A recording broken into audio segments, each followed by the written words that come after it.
When it comes to gambling, everybody knows the house has the advantage.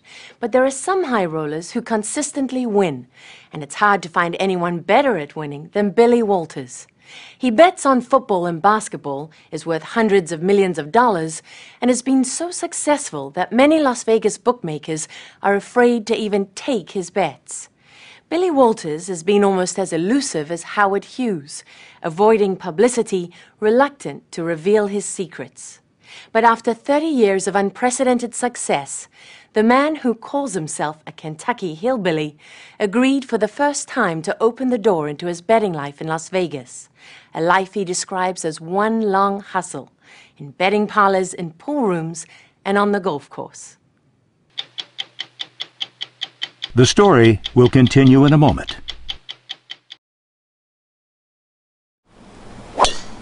When Billy Walters golfs, it's mostly for fun. He used to make his living off of it.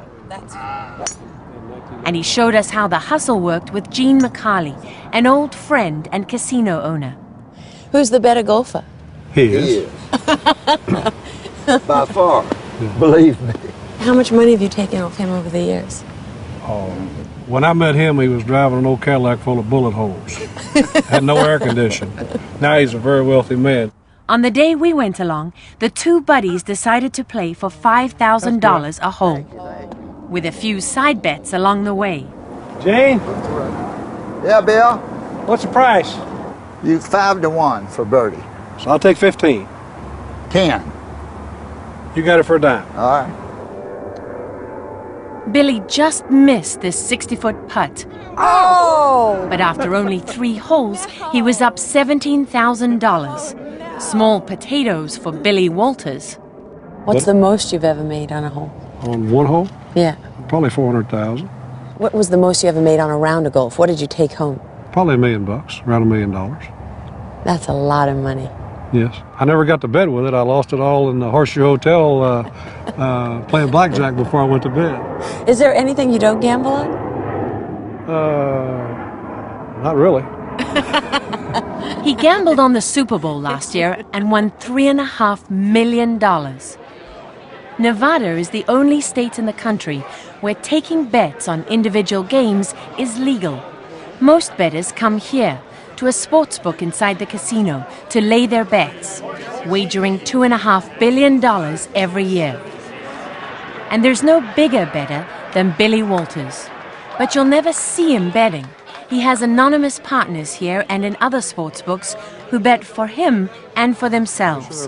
They take their instructions from Billy. Let's wait on that game. I think we'll get 1.5. What about the Packers? He's holed up in his home office with his phones and computers. On this Sunday morning in December, just an hour before the first NFL kickoff, he looks more like a stockbroker than a gambler, checking the numbers and phoning his bet orders to his partners in the sports books. Okay, I need up to 250 on Green Bay, up to 150 on Cleveland. That's $400,000 he's betting on just 2 NFL games. What do you see the Charger total? I'm looking for 46 only for up to 40,000. Under 46 for up to 40,000. Game 132, what do you see the Cowboy total? 51.5 only for up to 30,000. How much money did you just bet? It's, see, 225, 325, 525, 550, 750, 900, 11, 1230, 1270, 1370. It's $1,370,000 plus 10%. That's how much I've risked. Average Sunday morning of football? Yeah, I would say that before the day's over, I'll probably end up with, I don't know, maybe $2 million at risk. Over the years, people have spied on Walters, even rifled through his trash, trying to learn what teams he's betting on and how much he's betting. To protect his operation from prying eyes, Walters has become obsessed with security and secrecy. All of his partners use code names like Jaybird and Wolfman. Wolfman, we want to take New England plus 3.5 and 3. Can you tell me who Wolfman is? He's a retired disc jockey. He is not. Come on. He has a nickname. He prefers to be called Wolfman. That's what I call him, Wolfman. So. Billy Walters has also built a brain trust of consultants, most of them mathematicians and experts on everything from weather conditions to player injuries. He told us they act like analysts for a hedge fund manager.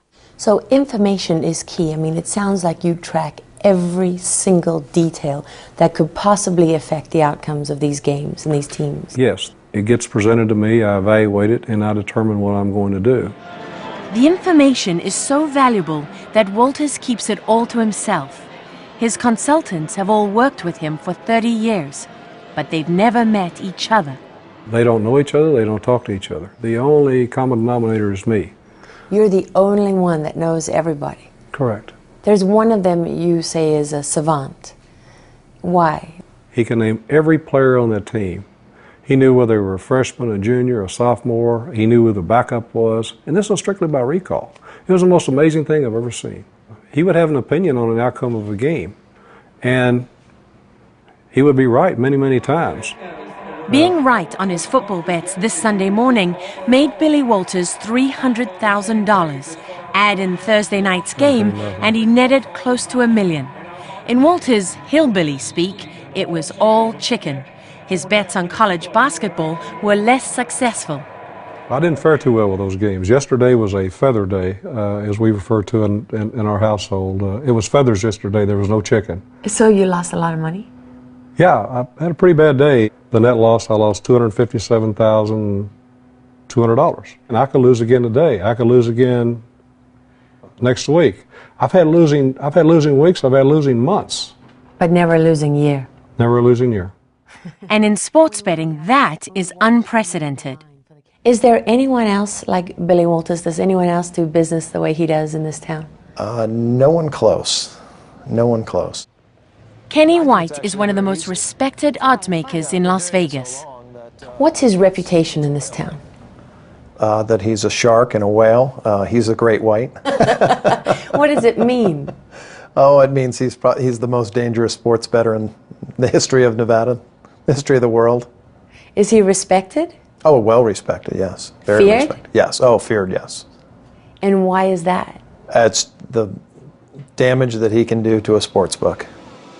All his winnings have made Billy Walters a very rich man.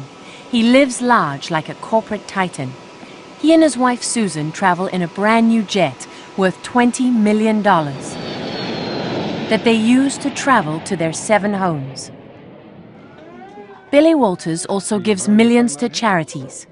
He insisted on taking us to his favorite, Opportunity Village, which trains intellectually handicapped people to perform jobs in Las Vegas.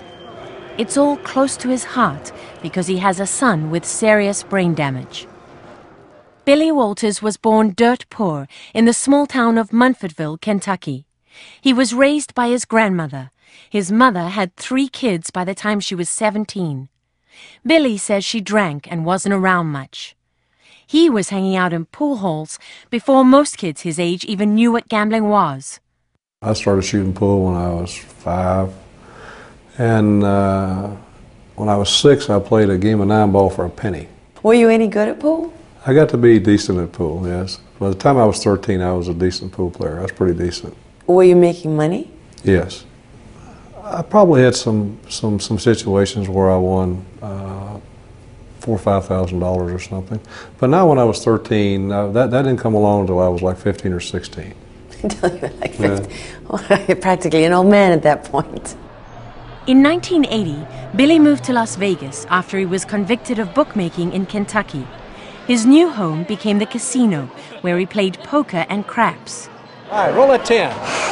2 blocks and 5. Here you go. Texas Come to Sunflower. mama. Billy told us he was broke more times than he can remember. But to Billy Walters, the game was always more important than the money. Are you a hustler? What's the definition of a hustler? I take that as a yes. To me, in life, you're either one of two. You're either a hustler or you're being hustled. And you know, there's an old saying amongst gamblers, if you look around the room and you can't find the mark, you're the mark. Billy Walters joined a now infamous syndicate called the Computer Group, which revolutionized sports betting in the 1980s by feeding data into computers. The group made so much money that authorities thought they were running an illegal bookmaking operation. Later, Walters was also accused of money laundering and having connections to the mob. How many times have you been indicted? 4. I was indicted 3 times by the Attorney General's office in Nevada for the same thing. I got indicted, went to court, it was thrown out. I got re-indicted for the same thing, went to court again, it was thrown out. I got re-indicted again, went to court again, finally the 3rd time it was thrown out, and that was the end of it. None of the charges stuck, and Walters went on to build his own betting business. He became better than the bookmakers at predicting which team would win and by what margin. That margin of victory is called the spread or the line. Now, your lines are often different from the bookmakers' lines. Yes, substantially. What do you do in that situation? The bigger the difference between the lines, the bigger the discrepancy, the larger bet I make. What's unique about Walters is that when he doesn't like the line, he can sometimes force the bookmakers to change it. We're going to work on this one a little bit. This number's gotten a little away from us. Here, Walters thinks the favorite is going to win, but he doesn't like the line, so he bets on the underdog. Okay, we're going to phony a game up here. We're going to play 539. Bookmakers need the same amount of money on both sides of the game, so they respond to Walters' bet by lowering the line to attract more money on the favorite. That's when Walters springs into action and instructs his partners to simultaneously make an even bigger bet on the favorite. Go, go, go. Kansas State minus up to 8.5. Let's roll. Unlike some bookmakers, Lee Amidis is not afraid to take Billy Walters' bets in the sportsbook at the M Casino. He knows Billy is dangerous, but says it's an advantage to know what he's thinking. Billy sometimes bets on both sides to move the line, and he sometimes makes money that way. I think he's one of the best at it. He'll circle in on games that he knows the lines are soft, and he'll push that line to where he wants it to be, and then he'll take the other side of that. Does he have the power to move your lines? Of course he does. He's Billy Walters. Of course he has the power to move our lines. Billy Walters has built an empire from his gambling, and at the age of 64, he isn't slowing down. He owns 4 golf courses, including this one, 8 car dealerships, and a ton of stock. But it was on Wall Street, he says, where he was taken for a ride. I've been swindled out of quite a bit of money on the stock market. I bought a lot of Enron stock once, and I got swindled. I bought a lot of WorldCom stock, got swindled. I bought a lot of Tyco stock. I got swindled. His disdain for Wall Street is one of the reasons Billy Walters decided to talk to us. A chance, he says, to make the point that the gambling world is not as shady as most people think. I ran into a lot of bad guys, a lot of thieves. I mean, they'd steal the Lord's Supper. But I can tell you, percentage-wise, I ran into many more with the suits and ties on than I have with the gamblers. So you would say that the hustler from Vegas got hustled by Wall Street? No doubt about it.